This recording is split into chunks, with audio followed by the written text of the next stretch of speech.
بسم الله والصلاة والسلام على رسول الله. أهلا بيكم في قناتنا قناة كروشيه كورنر. النهاردة وإن شاء الله وبإذن الله هننفذ مع بعض الوحدة اللي قدامنا دي. الوحدة اللي قدامنا دي وحدة صغيرة، تنفيذها إن شاء الله يبقى سهل على الناس. أتمنى إن انتوا تجربوها وأتمنى تقولوا لي رأيكم فيها. الوحدة دي ان شاء الله اللي انا عاملاها بخيط قطن دي، علشان ممكن نعملها لترابيزة، او ممكن نكررها بعدد صغير انها تنفع مفارش للنيش مثلا او حاجات زي كده. وممكن ان احنا نعملها كمان مفرش صيفي. لو هنعملها خيط قطن طبعا يبقى مفرش صيفي السرير، هتبقى حلوة جدا وهتدي نتيجة حلوة جدا، او على صوف تبقى مفرش شتوي، هيبقى جميل جدا ان شاء الله وبإذن الله. هنبتدي ان شاء الله مع بعض نشرح الوحدة دي ونشوف ازاي ننفذها مع بعض بطريقة سهلة وبسيطة. اتمنى ان هي تعجبكم ونشوف ازاي هنبتدي الوحدة دي ونقول بسم الله. طبعا الادوات اللي هنحتاجها الخيط اللي احنا هنستخدمه، انا مستخدمة هنا خيط قطن تمام، وطبعا الإبرة المناسبة للشغل ومقص علشان خاطر نقص الشغل وننضف بيه ان شاء الله. هنشوف مع بعض ازاي هنبتدي الوحدة دي وازاي هنعملها مع بعض. هنقول بسم الله. هنبتدي مع بعض ونقول بسم الله باني ابتدي اعمل عقدة البداية معايا بالشكل ده كده تمام. وهبتدي اعمل ايه؟ هبتدي اعمل 8 سلسلة. بسم الله. 1 2 3 4 5 6 7 8 بالشكل اللي حضراتكم شايفينه. يبقى انا عملت 8 سلسلة معايا.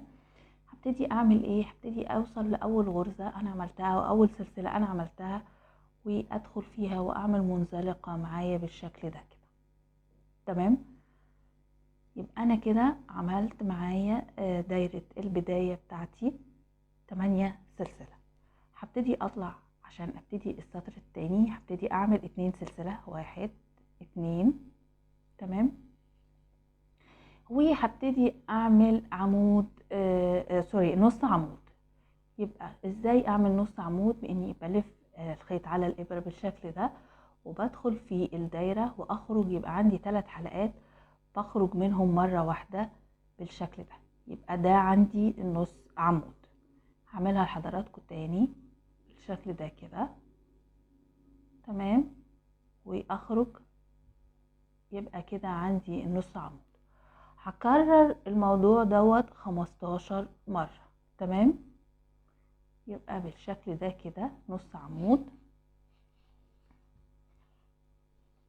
كمان مرة بلف الخيط على الإبرة وبدخل في الدايرة، وبعدين ابتدي اخرج بالثلاث حلقات واخرج من الثلاث حلقات مرة واحدة مع بعض تمام. رجعنا طبعا بعد ما خلصنا ال15 نص عمود اللي احنا اشتغلناهم مع بعض. طبعا انا عندي هنا في اول حاجة انا عملتها، عملت 2 سلسلة. ال2 سلسلة دولت انا هتعامل معاهم على انهم النص عمود ال16 تمام.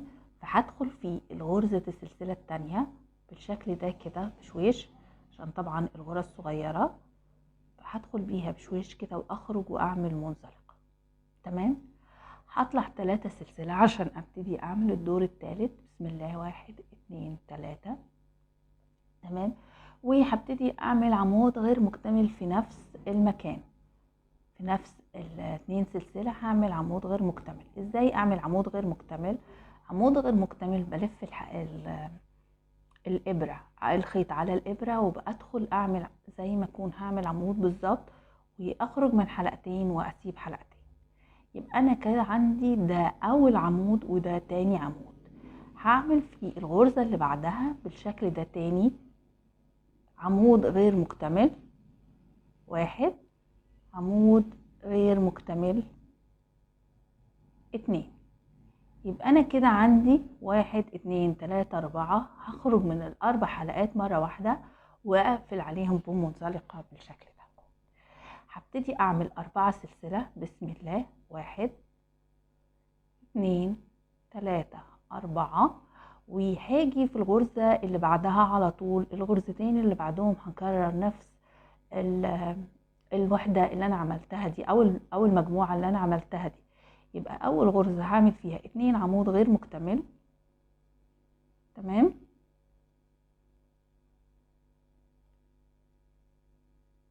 وتاني غرزة هعمل فيها 2 عمود غير مكتمل بالشكل اللي حضراتكم شايفينه ده. تمام. بالشكل ده هيبقى عندي 1 2 3 4 5. هخرج منهم مرة واحدة واقفل عليهم بمنزلقة كده. هبتدي اعمل 1 2 3 4 سلسلة، وهكرر الوحدة اللي انا عملتها دي او البتلة اللي انا عملتها اللي زي ورقة الشجر دي، هكررها. هيطلع عندي 8 مجموعات. يبقى هكررها قدام حضراتكم تاني. في الغرزة اللي عليها الدور هبتدي اعمل فيها 2 عمود غير مكتمل بالشكل ده. تمام. والغرزة اللي بعدها هعمل 2 عمود غير مكتمل. 1 2. تمام. وهخرج منهم مرة واحدة واقفل عليهم بمنزلقة بالشكل ده. تمام. هبتدي اعمل 1 2 3 4. هكرر طبعا زي ما قلت لحضراتكم كل الدوران بالشكل دوت. لازم يطلع عندي 8 وحدات من دي او 8 ورقات وردة من دي. هخلص الدور وارجع لكم تاني ان شاء الله نشوف هنعمل ايه في الدور اللي بعده. ورجعت لكم بعد البريك بعد ما خلصت الدور معايا بالشكل ده كده. دي اخر حاجة عملناها 4 سلسلة. هاجي هنا على اول 1 2 3 انا عملتهم 3 سلسلة وهدخل واعمل منزلقة بالشكل ده كده. تمام. هبتدي اعمل ايه؟ هبتدي اعمل منزلقة في السلاسل اللي موجودة عندي دي عشان اجي ابقى موجودة في النص بتاعها. وهبتدي عشان اعمل الدور الجديد هبتدي اطلع 3 سلسلة بسم الله. 1 2 3. وهعمل في الفراغ هنا 6 عمود. يبقى هبتدي اعمل 1 2 3 4 5 6. يبقى انا كده عندي 6 عمود ومعايا ال3 سلسلة بمثابة اول عمود معايا. يبقى انا كده عندي 7 عمود. هبتدي انتقل في كل فراغ على طول من فراغ لفراغ وابتدي اعمل 7 عمود. يبقى هعمل هنا 7 عمود. 1 2 3 4 5 6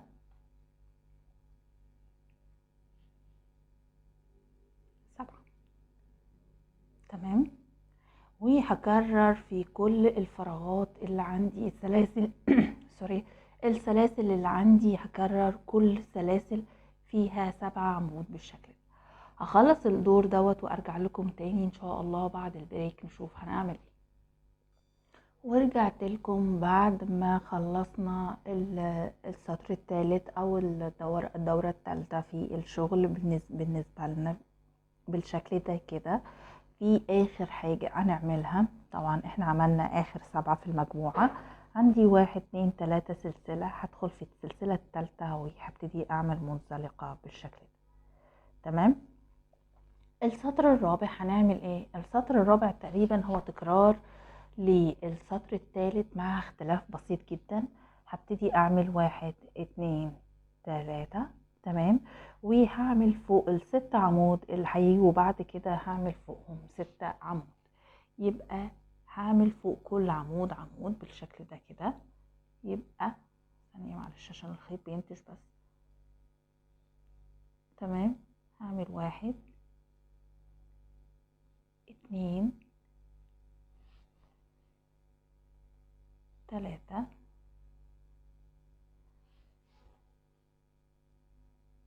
4. يبقى انا عملت 1 2 3 4 5 6 سوري 5 6 بالشكل ده كده. ومعايا اول واحد يبقوا 7 اعمدة. هبتدي اعمل ايه؟ هبتدي اعمل 3 سلسلة، 1 2 3، والسبع اعمدة اللي هنا هعمل معاهم 7 اعمدة تاني. يبقى دي 1 تمام،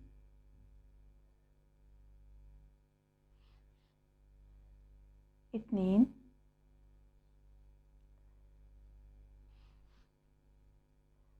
3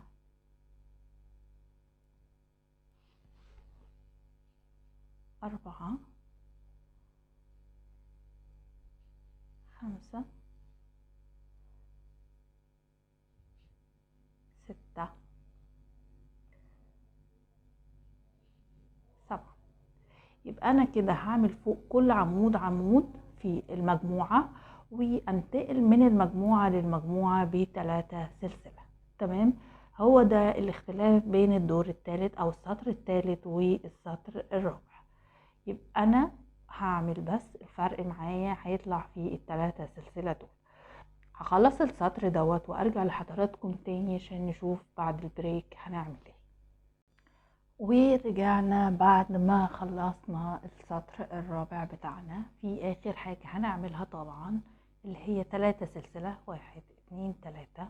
تمام، وهعد السلاسل 1 2 3، وفي السلسلة الثالثة هدخل واعمل منزلقة باني بقفل الدور زي ما بقفله كل مرة بالشكل ده. تمام، يبقى انا كده عملت السطر الرابع. السطر الخامس هو تكرار للسطر الرابع والسطر الثالث مع اختلاف بسيط. احنا هنكرر السطر مع اختلافات بسيطة مش هتفرق معانا كتير. يبقى هبتدي اعمل 1 2 3، وهعمل فوق ال6 عمود 6 عمود. تمام، 1 2 3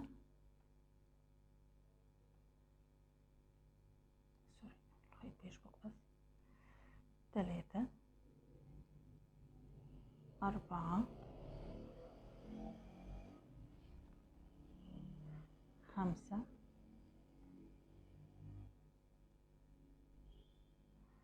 6. تمام، انا في الدور اللي قبله عملت 3 سلسلة. الدور دوت هعمل ايه؟ هعمل 3 سلسلة، واجي في ال3 سلسلة دي هعمل عمود.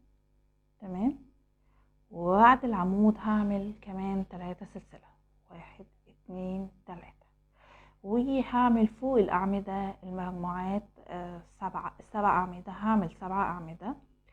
تمام، بالشكل ده كده. 1 2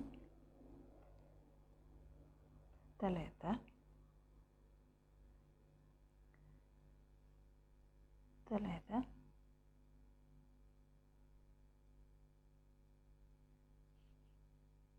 4.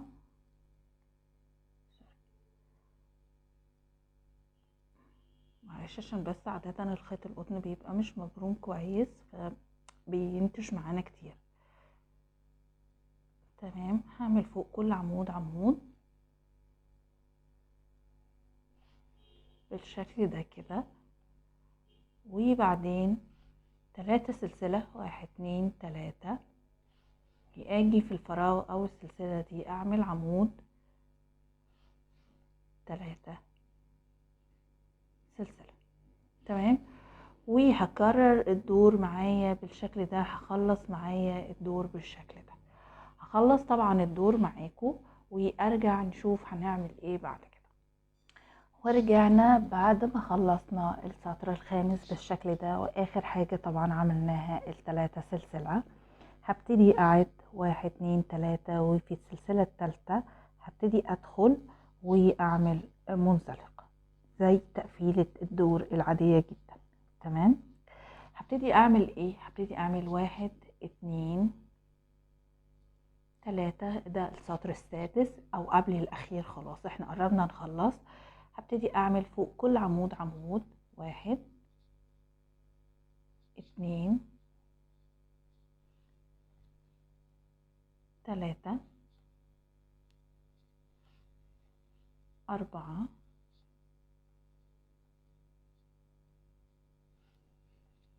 5 6. دول الستة أعمدة الأولانيين، وطبعا زي ما قلنا احنا معانا 3 سلسلة، دي بتعتبر أول عمود. هبتدي أعمل ايه؟ هبتدي أعمل 1 2 3 سلسلة، وآجي فوق العمود دوت هعمل حرف في. ازاي هعمل حرف في؟ سوري. هبتدي أدخل بالشكل ده في فوق العمود، أعمل عمود. تمام. 3 سلسلة، 1 2 3، وفي نفس المكان هعمل عمود. تمام بالشكل ده، وهعمل 1 2 3 سلسلة، وانتقل على المجموعة اللي بعدها وابتدي اعمل الاعمدة. يبقى هو ده الشكل اللي هيبقى عندي. انا عملت 3 سلسلة، حرف في، 3 سلسلة. ازاي اعمل حرف الفي؟ باني بعمل عمود، 3 سلسلة في نفس المكان بعمل عمود. هبتدي اكرر الخطوة دي معايا في كل المجموعات بالشكل ده، 1 2 3 4 5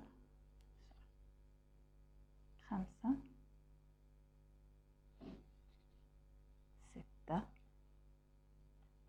7 أعمدة. تمام. هعمل 3 سلسلة، بسم الله، 1 2 3، وهاجي فوق العمود ده هعمل عمود، 3 سلسلة في نفس المكان هدخل واعمل عمود، يبقى تكون عندي كده حرف في. تمام. هعمل 3 سلسلة وانتقل للمجموعة اللي بعدها. ده هو تكرار الدور السادس او قبل الاخير بالنسبة لنا. هخلص طبعا الدور معايا وارجع لحضراتكم نشوف هنعمل ايه بعد كده. ورجعنا مع بعض بعد البريك. خلاص دلوقتي طبعا حضراتكم شايفين ان الوحدة خلاص تقريبا احنا خلاص هنعمل اخر دور. الوحدة عندنا هنا مدورة، هنبتدي ازاي نعملها مربعة وازاي نشبكها مع بعض. يبقى ده السطر الاخير او السطر السابع، هو اخر سطر بالنسبة لي.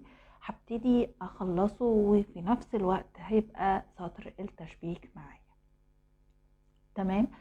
هنبتدي نعمل ايه؟ هبتدي اجمع السبع اعمدة اللي عندي دولت في غرزة واحدة، اللي هي غرزة كلاستر. طبعا احنا شرحنا غرزة الكلاستر قبل كده وعملناها قبل كده، وهي نفس الغرزة دي اللي تحت دي، فهنشوف مع بعض ازاي هنعمل. هبتدي باني اعمل ايه؟ هبتدي اني اطلع 3 عمود، 1 2 3 اللي ثابتين معايا، اللي هم طول العمود وطول الارتفاع قصدي السطر، وفي نفس الوقت اول عمود بالنسبة لي. هبتدي اعمل ال6 اعمدة اللي بعد كده، 6 اعمدة غير مكتملة. تمام بالشكل ده كده. يبقى هدخل في كل عمود. تمام. وهعمل عمود غير مكتمل. يبقى دي 1 2 3. طبعا انا قلت معلش عشان انا قلت عمود غير مكتمل، اللي هو ازاي بنعمل العمود غير مكتمل؟ ان احنا بندخل وبنطلع ب3 حلقات. تمام بالشكل ده كده، وبخرج حلقتين واسيب الحلقتين الاخرانيين. يبقى هو ده عندي العمود الغير مكتمل. للناس اللي معلش لسه بتتعلم معانا وبتقولي دايما اركز في اني ابقى بطيئة شوية واشرح بالتفاصيل بزيادة، يبقى عندي العمود الغير المكتمل زي ما قلنا اني بلف ثانية واحدة، اني بلف الخيط بالشكل ده على الابرة وبدخل في الفراغ المفروض، وبطلع حلقتين اتنين وما بخرجش من الحلقتين اللي بعد كده. بجمع عندي الحلقات بتاعت ال6 اعمدة معايا بالشكل ده كده. تمام،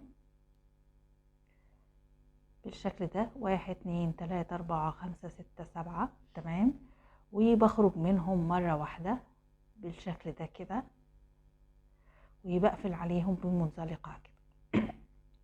تمام، هبتدي اعمل ايه؟ هبتدي اعمل 7 سلسلة، 1 2 3 4 5 6 7. تمام، وهاجي في حرف الفي هنا هبتدي اعمل غرزة حشو بالشكل ده. هعمل 7 سلسلة، 1 2 3 4 5 6 7، وانتقل للمجموعة دي اعملها غرزة تجميع كلاستر او غرزة، هجمعهم مع بعض بغرزة كلاستر بالشكل ده. يبقى هلف الخيط على الابرة بالشكل ده كده، وادخل في الفتحة دي واطلع من 2. تمام، طبعا انا بعمل عمود غير مكتمل زي ما قلت لحضراتكم، فما بخرجش من الحلقتين التانية. كمان مرة هوريها لحضراتكم بالشكل ده كده، يبقى بطلع من حلقتين 2. تمام، يبقى عندي 3 حلقات. العمود الثالث غير مكتمل، العمود الرابع غير مكتمل، العمود الخامس. طبعا بريح ايدي مع الخيط علشان ما يبقاش مشدود معايا ويتكشكش مني ويبقى شكلها مش ظريف. تمام، بالشكل ده كده. السادس، السابع. تمام، بخرج من كل الحلقات مرة واحدة. انا عندي 1 2 3 سوري 1 2 3 4 5 6 7 8 حلقات، بخرج منهم مرة واحدة بالشكل ده، وابتدي اقفل عليهم بمنزلقة بالشكل ده. وهي دي شكل غرزة الكلاستر اللي انا قلت لحضراتكم عليها. تمام، يبقى كده هبتدي عشان اوصل لحرف الفي هنا هبتدي اعمل 1 2 3 4 5 6 7 سلسلة. تمام، انا عملت هنا في حرف الفي غرزة حشو. انا هعمل في حرف الفي مرة غرزة حشو، ومرة اللي هي الصدفة اللي عندي دي. تمام، عشان احول الشكل معايا من دايرة لمربع زي ما حضراتكم شايفين. يبقى انا عندي هنا صدف سوري حرف في عملت فيه غرزة حشو، وحرف فيه هعمل الصدفة دي. هوري لحضراتكم طبعا احنا هنعمل الصدفة دي ازاي. الصدفة دي بعمل عمود بلفتين بالشكل ده كده، باني الف على الابرة لفتين. تمام، وادخل في الفراغ ال3 سلسلة، واطلع حلقتين حلقتين حلقتين. تمام، بكرر هنا 4 عمود بلفتين. يبقى دي 1،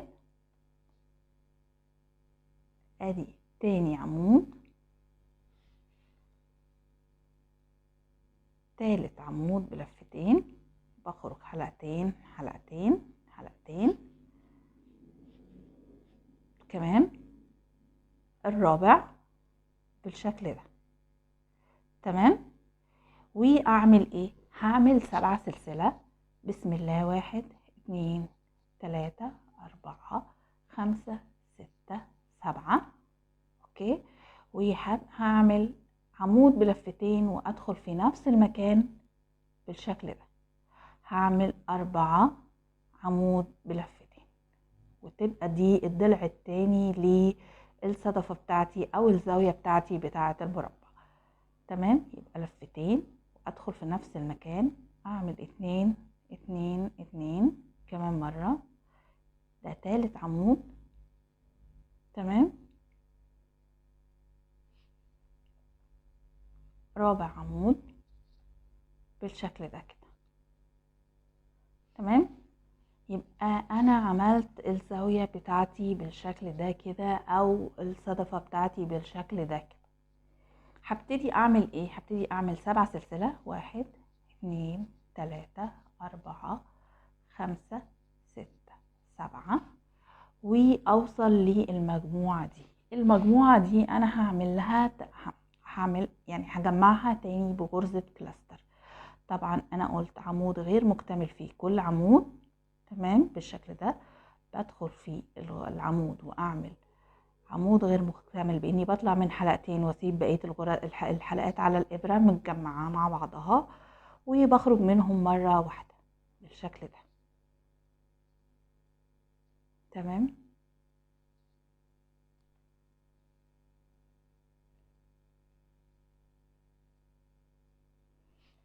كده عندي معايا آخر عمود في المجموعة، تمام؟ بالشكل ده بخرج من الحلقات مرة واحدة وأعمل منزلق. هبتدي أعمل 1 2 3 4 5 6 7 وآجي على ال3 سلسلة وأعمل غرزة حشو. هعمل 1 2 3 4 5 6 7 وآجي على المجموعة دي وأعمل غرزة كلاستر، تمام؟ بالشكل ده كده زي ما عملناها في المجموعات اللي قبل كده، تمام؟ اتمنى ان تكون الفكرة وضحت ازاي حولنا الشكل معانا من دايرة لمربع.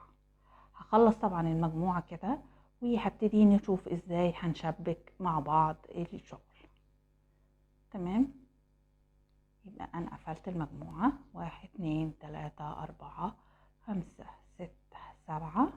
يبقى هنا حرف الفي هعمل فيه ايه؟ هعمل فيه الزاوية بتاعتي اللي هي 4 عمود غير سوري 4 عمود بلفتين، 1 سوري 2 3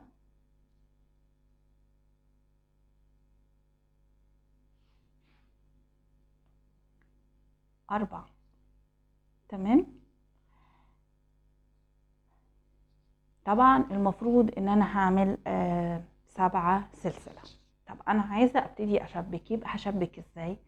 انا هشبك في ال7 سلاسل، كل 7 سلاسل من دول انا هشبك فيهم. طب هشبك ازاي؟ احنا طبعا شرحنا طريقة التشبيك قبل كده. احنا عندنا هنا 7 سلاسل، فانا هعمل 3 سلسلة وانتقل للوحدة اللي انا عايزة اشبك فيها واعمل غرزة حشو وبعدين اعمل 3 سلسلة. يبقى هعمل كده بالشكل ده 1 2 3 سلسلة، تمام؟ واجيب الزاوية اللي عندي بالشكل ده كده، هدخل فيها واعمل غرزة حشو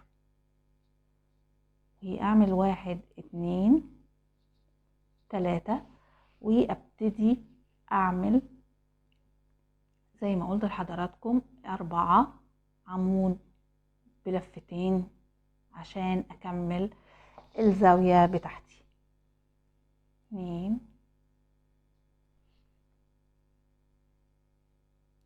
3 4، تمام؟ هبتدي اعمل ايه؟ 1 2 3 4 5 6 7 كده بالشكل ده كده. لا سوري معلش انا اسفة، انا مش هعمل 7، انا هعمل 3 سلسلة. يبقى ادي 1 2 3 سلسلة، تمام؟ هعمل غرزة حشو في السلسلة اللي بعدها او السلسلة اللي قصادها من المجموعة، وبعدين 1 2 3 وابتدي اجي هنا اعمل غرزة الكلاستر بتاعتي. 1 2 3 4 5 6 7 واخرج مرة واحدة واقفل بمنزلق. هبتدي اعمل 1 2 3. تمام. والسلسلة اللي عليها الدور او المقابلة ليها هبتدي اعمل فيها غرزة حشو واعمل سلسلة 2 3، وارجع هنا اعمل ثانية واحدة، هرجع هنا اعمل غرزة الحشو في حرف الفي. هبتدي اعمل 1 2 3، واجي هنا في السلسلة اعمل غرزة حشو و1 2 3، وابتدي اعمل الكلاستر بتاعتي اللي عليها الدور. 1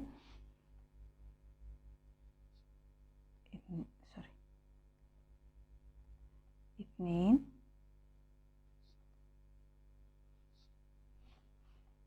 3 4 5 6 7. تمام. هخرج بالشكل ده واقفل تمام معايا بالشكل ده كده. اوكي. هبتدي اعمل 1 2 3، والسلسلة اللي عليها الدور هعمل فيها غرزة حشو 1 2 3، وارجع في حرف الفي ابتدي اعمل الاربعة او الزاوية اللي هي 4 عمود بلفتين